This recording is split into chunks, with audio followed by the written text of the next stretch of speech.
Okay, guys, let's talk about this Mahler excerpt. First thing I need to do is tell you what part you're going to be singing. So you're going to start right at the key change to C major. So your excerpt starts there and finishes up right at the top of the next page. So not too long.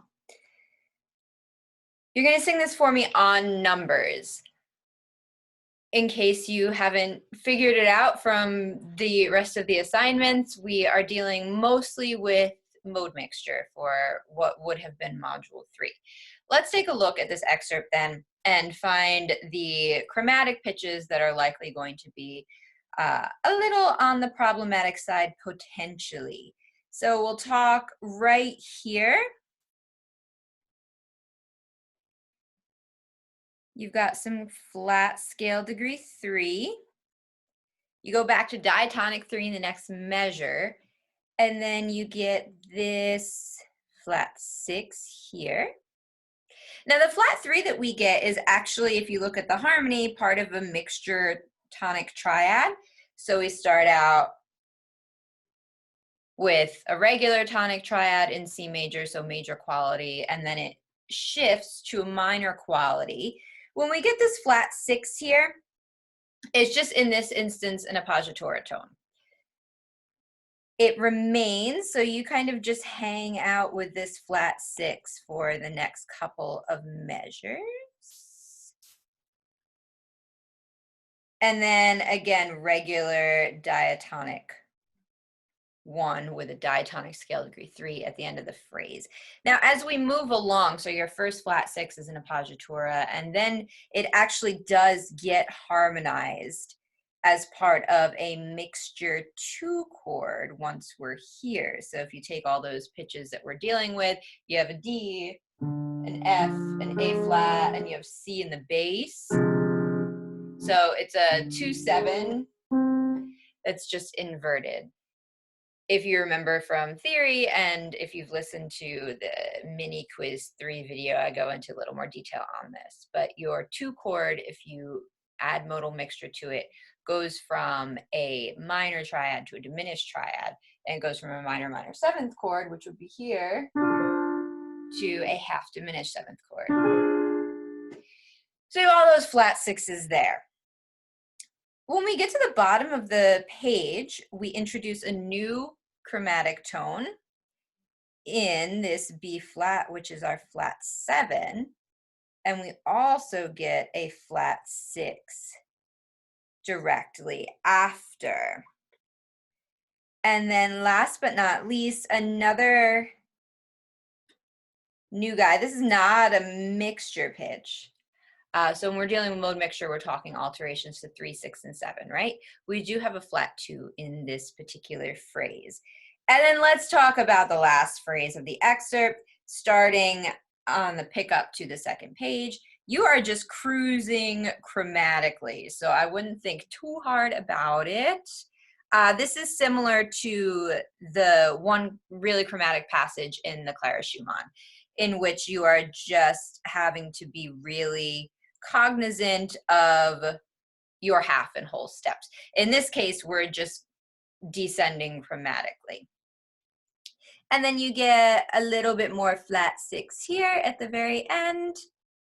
And believe it or not, we end on tonic in the kind of strange way that we got there. Okay, so let's talk about troubleshooting some of this. The nice thing about this excerpt is it's largely stepwise. You do have a couple of leaps, but they're not too terrible. There are leaps to chromatic pitches, but we're going to talk through how to kind of navigate them. So here we are in C major, and we start on 1. And like I said, you're going to sing this for me on numbers, please. You can alter them if you want. If you don't want to, you don't have to. So we're starting out nice and easy. 1, 2, 3, 3, 3, 2, 3, 3, 3. So there's your first alteration, nice and easy. The interesting part comes in the next phrase. Here you've got to find your diatonic 3 again. 1, 2, 3. there's your flat six. Now, you're leaping to it, and that can be a little bit difficult. So we're going to, as a practice strategy, get rid of it first. So you're going to go back to the beginning of the phrase. So right where it's marked pianissimo, and just take the flat six out. So you're singing an entirely diatonic phrase, leave a rest where that flat six should be. 1, 2, 3, 3, 3, 5, 4. So do that one more time, and this time in that rest space, see if you can hear where flat six would be. It's right above scale degree 5. Ready? 1, 2, 3. So now that you know where 5 is, let's see if you can put flat 6, pin it right on top, right? 1, 2, 3. And now that you know where it is, you can finish the phrase.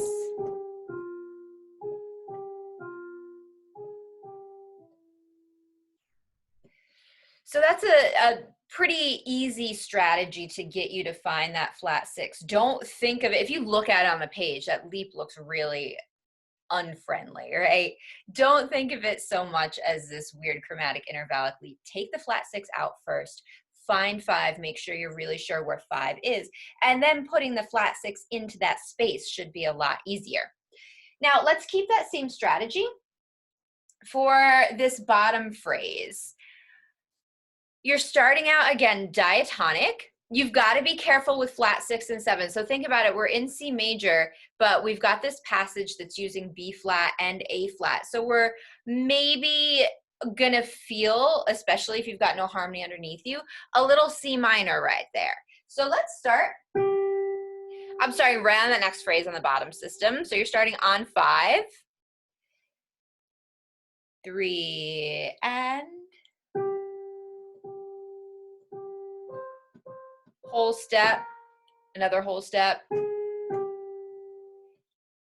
So making sure that you're really clear about your 6s and 7s there. Now, if you look at the last little part of the phrase that I cut off, that's where we introduce flat 2. And again, we're leaping to it. We're going to do that phrase. I'm going to leave out the flat 2 so that you can go from 5 to 1. So I'm going to put an 8th rest there. You're going to sing the first part of the phrase. 5, 5, 1, 1, 1, 6, 5. All you're going to do is put that rest where the flat 2 is. So let's go from the beginning of that phrase. Ready, and.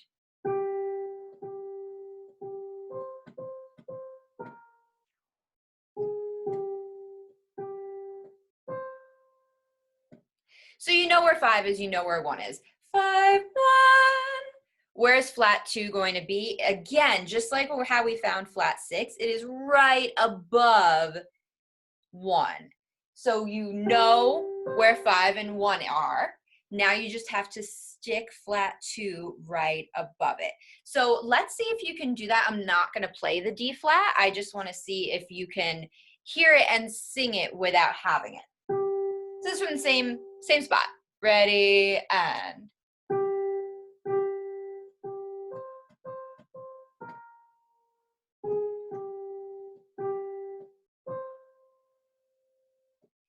Now let's do the whole thing. So I'll play it for you so you can check and see if your flat 2 is where it ought to be. Ready, and.